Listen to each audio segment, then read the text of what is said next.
Students, section C का ये third part है। इससे पहले आपको 8 क्वेश्चन आंसर्स बता चुकी हूँ। ये क्वेश्चन नंबर 9 है। स्थानापन्न वस्तुओं का उदाहरण देकर के स्पष्टीकरण करें। व्यवहारिक जीवन में 3 प्रकार की वस्तुएं देखने को मिलती हैं। पूरक वस्तुएं, कॉम्प्लीमेंट्री गुड्स, सब्स्टिट्यूट कमोडिटीज यानी स्थानापन्न वस्तुएं और इंडिपेंडेंट गुड्स। कॉम्प्लीमेंट्री गुड्स के अंदर हमेशा 2 वस्तुओं की मांग एक साथ की जाती है, जैसे कि पेन और इंक है, कार और पेट्रोल है, ब्रेड एंड बटर है। इसमें अगर एक वस्तु की कीमत में परिवर्तन होता है तो दूसरी वस्तु की मांग भी प्रभावित हो जाती है। जैसे कि मान लीजिए अगर हमको कार की आवश्यकता है तो उसके साथ में हमें पेट्रोल भी खरीदना पड़ेगा। अगर पेट्रोल की कीमत बढ़ जाती है तो उसका कार की मांग पर कोई भी प्रभाव नहीं पड़ता है। सब्स्टिट्यूट कमोडिटीज वो होती है जिसमें हम एक के स्थान पर दूसरी वस्तु का प्रयोग कर लेते हैं। इंडिपेंडेंट गुड्स वो होती हैं जिनका कि आपस में कोई भी तालमेल नहीं होता है कि हम एक तरफ तो पेन ले लें, एक तरफ हम सब्जी को ले लें, एक तरफ हम डायमंड ले लें और दूसरी तरफ हम पानी ले लें, तो इसकी एक ही कीमत का बढ़ने का या घटने का दूसरी वस्तु के ऊपर कोई प्रभाव नहीं पड़ता है। यहाँ पर हमको लेना है स्थानापन्न वस्तुओं को। तो स्थानापन्न वस्तुएं वो वस्तु होती है जिसको कि हम किसी एक वस्तु की कीमत में परिवर्तन होने पर उसके स्थान पर उसकी सब्स्टिट्यूट कमोडिटी का प्रयोग करने लगते हैं। जैसे कि चाय और कॉफी है। अगर चाय की कीमत बढ़ जाती है तो उपभोक्ता कॉफी का प्रयोग करना ज्यादा प्रारंभ कर देंगे, क्योंकि कॉफी की कीमत में कोई भी परिवर्तन नहीं हुआ है, और चाय का उपभोग कम कर देंगे क्योंकि चाय की कीमत पहले की अपेक्षा अब इस स्थान पर बढ़ चुकी है। क्योंकि चाय की कीमत तो बढ़ी परंतु कॉफी की कीमत वो पहले के बराबर ही बनी हुई है, उसमें कोई परिवर्तन नहीं हुआ है, इसलिए उपभोक्ता ने चाय के स्थान पर कॉफी का प्रयोग करना ज्यादा प्रारंभ कर दिया है। यानी कि कहने का तात्पर्य है कि स्थानापन्न वस्तुएं वे वस्तुएं हो जाती हैं जिनमें कि हम उसकी सब्स्टिट्यूट कमोडिटी का उपभोग करना शुरू कर देते हैं यदि उसकी किसी एक वस्तु के अंदर, उसकी एक स्थानापन्न वस्तु के अंदर कीमत में परिवर्तन हो जाता है। तो क्वेश्चन नंबर 10, किसी वस्तु की पूर्ति तथा पूर्ति की मात्रा में अंतर को स्पष्ट कीजिए। किसी वस्तु की पूर्ति तथा पूर्ति की मात्रा में अंतर होता है। पूर्ति की मात्रा से अभिप्राय किसी वस्तु की उस मात्रा से होता है जो एक निश्चित समय में एक निश्चित कीमत पर एक निश्चित बाजार में बेचने के लिए आती है। इसके विपरीत वस्तु की पूर्ति से तात्पर्य है किसी वस्तु की उन विभिन्न मात्राओं से जो एक निश्चित समय में विभिन्न कीमतों पर बेचने के लिए तैयार होती है। पूर्ति वस्तु की वह मात्रा है जिसे विक्रेता या फर्म बेचने को तैयार है, न कि उसके द्वारा बेची जाने वाली वस्तु की वास्तविक मात्रा। पूर्ति की मात्रा से भिन्न होती है। पूर्ति से अभिप्राय समूची पूर्ति से होता है, जबकि पूर्ति की मात्रा से अभिप्राय वस्तु की उस विशिष्ट मात्रा से होता है जो एक निश्चित समय पर एक निश्चित कीमत पर मार्केट में बेचने के लिए आती है।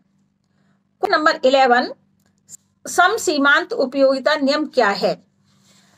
समसीमांत उपयोगिता नियम के अनुसार उपभोक्ता अपनी आय को इस प्रकार व्यय करना चाहता है जिससे उसे अधिकतम संतुष्टि यानी मैक्सिमम सेटिस्फेक्शन प्राप्त हो सके, तभी उपभोक्ता संतुलन की स्थिति में होता है, यानी इक्विलिब्रियम उसको मिलता है, क्योंकि दोनों चीजें यहाँ पर बराबर बनी हुई है। यानी कि उपभोक्ता को जितना वो खर्च कर रहा है, जितनी उपयोगिता त्याग कर रहा है, उसके बदले में उतनी ही उसको उपयोगिता प्राप्त हो रही है, इसलिए उपभोक्ता यहाँ पर संतुलन की स्थिति में माना जाता है। वह वस्तुओं पर इस प्रकार व्यय करता है कि प्रत्येक वस्तु पर व्यय किए गए द्रव्य की अंतिम इकाई से जो उसको प्राप्त उपयोगिता है या सीमांत उपयोगिता है, मार्जिनल यूटिलिटी है, वो एक बराबर बनी रहे। इसके विपरीत दशा में उसे अधिकतम संतुष्टि प्राप्त नहीं होगी। यदि वो सेक्रीफाइस ज्यादा करेगा, उपयोगिता का त्याग तो ज्यादा करता है और उसके बदले में उसको उपयोगिता कम मिलती है, तो उसको इक्विलिब्रियम नहीं मिलेगा। आवश्यकताएं अनंत होती है और उन अनंत आवश्यकताओं को पूरा करने के लिए साधन हमारे पास में लिमिटेड होते हैं। इसलिए उपभोक्ता अपने साधनों को एक क्रम में रख करके इस प्रकार से व्यय करने की कोशिश करता है कि हर अंतिम इकाई से उसको अधिकतम संतोष प्राप्त हो सके। यानी जो उसके लिमिटेड मीन्स है, उन लिमिटेड मीन्स से वो मैक्सिमम सेटिस्फेक्शन प्राप्त करने की कोशिश करता है, जिससे कि हर दशा के अंदर उसको अधिकतम लाभ की प्राप्ति हो सके। दूसरे शब्दों में यह कहा जा सकता है कि उपभोक्ता प्रत्येक इकाई पर समान संतुष्टि चाहता है, तो उसे अपने सीमित साधन इस प्रकार से व्यय करने होंगे जिससे कि हर वस्तु के उपभोग से उसको एक समान उपयोगिता प्राप्त हो सके। अतः सम सीमांत उपयोगिता नियम उपभोक्ता का संतुलन यानी कंज्यूमर्स इक्विलिब्रियम को बताता है। गॉसेन के नाम पर इस नियम को गॉसेन का दूसरा नियम भी कहा जाता है। एक व्यक्ति अपनी सीमित आय से अधिकतम संतुष्टि मैक्सिमम सेटिस्फेक्शन प्राप्त करने के लिए द्रव्य को विभिन्न वस्तुओं पर इस प्रकार व्यय करेगा कि प्रत्येक वस्तु पर व्यय किए गए द्रव्य की अंतिम इकाई से प्राप्त उपयोगिता सीमांत उपयोगिता यानी प्राप्त उपयोगिता या सीमांत उपयोगिता एक बराबर हो। यानी हर इकाई पर जब भी वो खर्च करता है, उस हर इकाई पर उसको मिलने वाली सीमांत उपयोगिता बराबर रहे। यदि द्रव्य की सीमांत उपयोगिता एक प्रयोग से दूसरे प्रयोग की अपेक्षा अधिक है, यानी किसी एक वस्तु पर वो खर्च कर रहा है जितना पैसा, उससे जो मिलने वाली सीमांत उपयोगिता है, या और दूसरी वस्तु पे जो खर्च करता है उससे जो मिलने वाली सीमांत उपयोगिता है। सपोज दूसरी वस्तु पे जो खर्च कर रहा है उससे जो मिलने वाली सीमांत उपयोगिता है वो ज्यादा है, तो वह दूसरे प्रयोग में से अपनी वस्तु को हटा देगा। मतलब जो पहली वस्तु को प्रयोग कर रहा था जिसमें कि उसको उपयोगिता कम मिल रही थी, उसमें से अपना उपभोग हटा करके और दूसरी वस्तु जिसमें उसको उपयोगिता ज्यादा प्राप्त हो रही है उसके अंदर वो अपनी वस्तु को या अपने धन को, अपने द्रव्य को उसके ऊपर व्यय करेगा, जिससे कि उसको एक बराबर संतुष्टि प्राप्त हो सके, उसका संतुष्टि का स्तर बढ़ सके। क्वेश्चन नंबर 12, मांग की लोच की श्रेणियों की व्याख्या कीजिए। Degrees of elasticity of demand यानी explain degrees of elasticity of demand. वस्तु की कीमतों में परिवर्तन उनकी मांग को अलग अलग प्रकार से प्रभावित करता है, इसलिए मांग की लोच को 5 श्रेणियों में विभाजित किया गया है।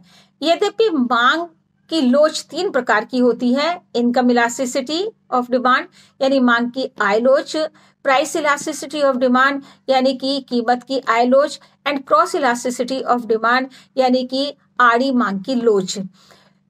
लेकिन यहाँ पर हम बता रहे हैं मांग की लोच की श्रेणियों के विषय में।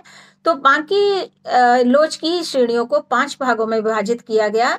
इसमें नंबर 1 परफेक्टली इलास्टिक डिमांड यानी पूर्णतया लोचदार मांग। उस दशा में पूर्णतया लोचदार मांग होती है जब कीमत की थोड़ी सी कमी होने पर मांग अत्यधिक बढ़ जाए और कीमत के थोड़ा कम होने पर मांग अत्यधिक घट जाए। यह स्थिति वास्तविक जीवन में नहीं पाई जाती, क्योंकि ऐसी स्थिति में शून्य परिवर्तन होने पर भी मांग में परिवर्तन हो जाते हैं। परफेक्टली इलास्टिक डिमांड यानी पूर्णतया लोचदार मांग। उस दशा में पूर्णतया लोचदार मांग होती है जब कीमत की थोड़ी सी कमी होने पर मांग अत्यधिक बढ़ जाए और कीमत के थोड़ा कम होने पर मांग अत्यधिक घट जाए। यह स्थिति वास्तविक जीवन में नहीं पाई जाती, क्योंकि ऐसी स्थिति में शून्य परिवर्तन होने पर भी मांग में परिवर्तन हो जाते हैं। परफेक्टली इलास्टिक डिमांड को, पूर्णतया लोचदार मांग को एक डायग्राम के द्वारा स्पष्टीकरण। इस डायग्राम में OY एक्सिस के ऊपर प्राइस है और OX एक्सिस के ऊपर वस्तु की मांग है, डिमांड। यहाँ पर हम ये देख रहे हैं कि OY एक्सिस पर जहाँ पर प्राइस है, यहाँ पर वस्तु की प्राइस जो है वो 8 रुपीज़ है और जो वस्तु की डिमांड है वो 50 के बराबर है। वस्तु की कीमत वही बनी हुई है, यानी 8 रुपीज़ ही बनी हुई है और उसकी मांग बढ़ करके 75 हो गई है, यानी कि कीमत में कोई भी परिवर्तन नहीं हुआ, फिर भी मांग में परिवर्तन हो गया है। Number 2 perfectly in elastic demand यानी पूर्णतया बेलोचदार मांग। मांग उस दशा में पूर्णतः बेलोचदार होती है जबकि कीमत के थोड़ा घटने बढ़ने का मांग पर कुछ भी प्रभाव नहीं पड़ता है। यानी कि इसके अंदर आवश्यकता की वस्तुएं आ जाती हैं जिसमें कि कीमत अगर बढ़ती है या कीमत घटती है तो मांग पहले के बराबर ही बनी रहती है। परफेक्टली इन इलास्टिक डिमांड का स्पष्टीकरण डायग्राम के द्वारा। कि परफेक्टली इन इलास्टिक डिमांड के अंदर वस्तु की कीमत में परिवर्तन होने के बाद भी वस्तु की मांग में कोई परिवर्तन नहीं होता है, जैसा कि यह चित्र स्पष्टीकरण दे रहा है। ओ वाई एक्सिस के ऊपर प्राइस और ओ एक्स एक्सिस के ऊपर डिमांड ली गई है। वस्तु की प्राइस जब 4 रुपीज़ के बराबर है तब उसकी डिमांड कितनी हो रही है, ओ क्यू के बराबर उसकी डिमांड की जा रही है। वस्तु की प्राइस बढ़कर के 4 रुपीज़ से 6 रुपीज़ हो जाती है तब भी उस वस्तु की डिमांड कितनी बनी है, ओ क्यू के बराबर बनी हुई है। यानी कि कीमत के बढ़ने और घटने का मांग के ऊपर कोई भी प्रभाव नहीं पड़ता है।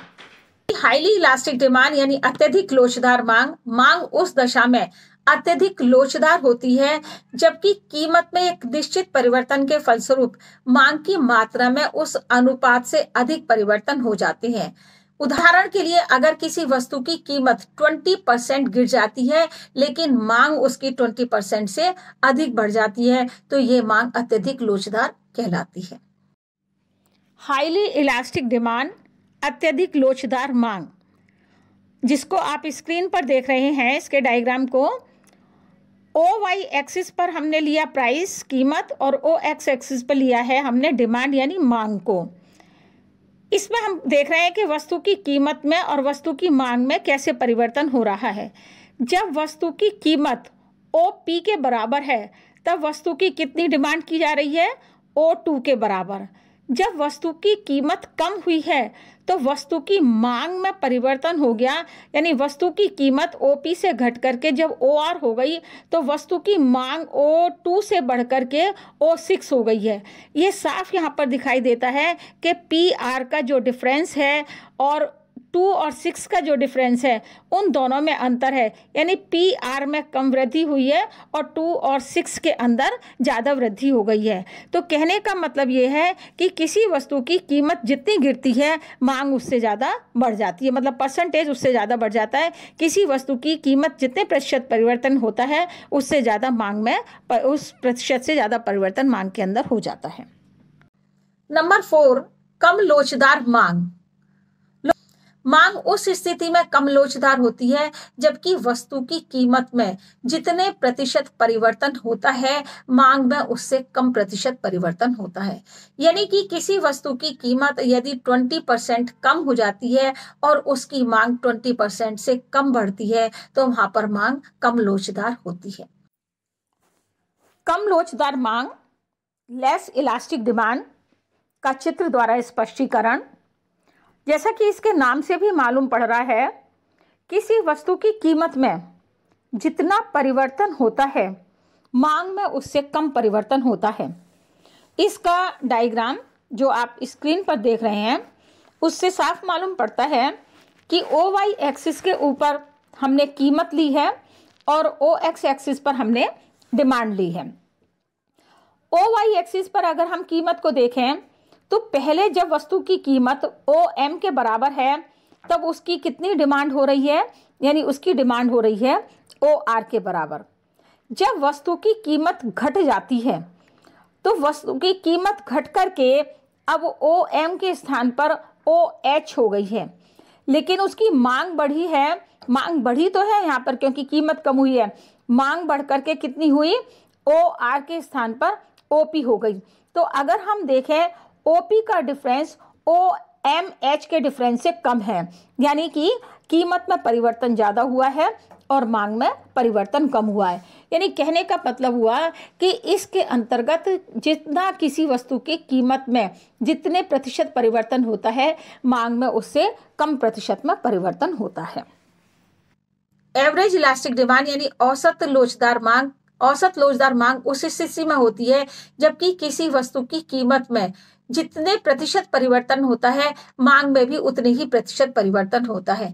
जैसे यदि किसी वस्तु की कीमत 20% बढ़ जाती है तो मांग भी 20% ही बढ़ जाती है, और यदि किसी वस्तु की कीमत 20% कम हो जाती है तो उसकी मांग भी 20% ही कम हो जाती है। एवरेज इलास्टिक डिमांड या औसत लोचदार मांग का चित्र द्वारा स्पष्टीकरण।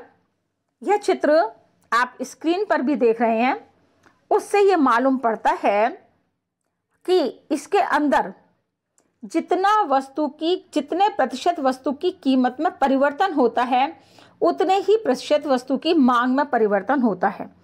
जैसे OY एक्सिस पर हमने प्राइस को लिया और OX एक्सिस पर डिमांड को लिया हुआ है। जब वस्तु की कीमत OR के बराबर है तब वस्तु की डिमांड कितनी की जा रही है? OM के बराबर। अब वस्तु की कीमत घटी और घटने के बाद उसकी कीमत कितनी हो गई? हाँ बिल्कुल सही, कीमत कितनी हुई? OP के बराबर। और उसकी मांग कितनी बढ़ी? ON हो गई है OM के स्थान पर। तो अब हम ये देखें यहाँ पर कि R और P का जो डिफरेंस है वही डिफरेंस M और N के बराबर में है, यानी कि जितने प्रतिशत वस्तु की कीमत में परिवर्तन हुआ उतने ही प्रतिशत वस्तु की मांग में परिवर्तन हो गया। तो ये हो गई एवरेज इलास्टिक डिमांड।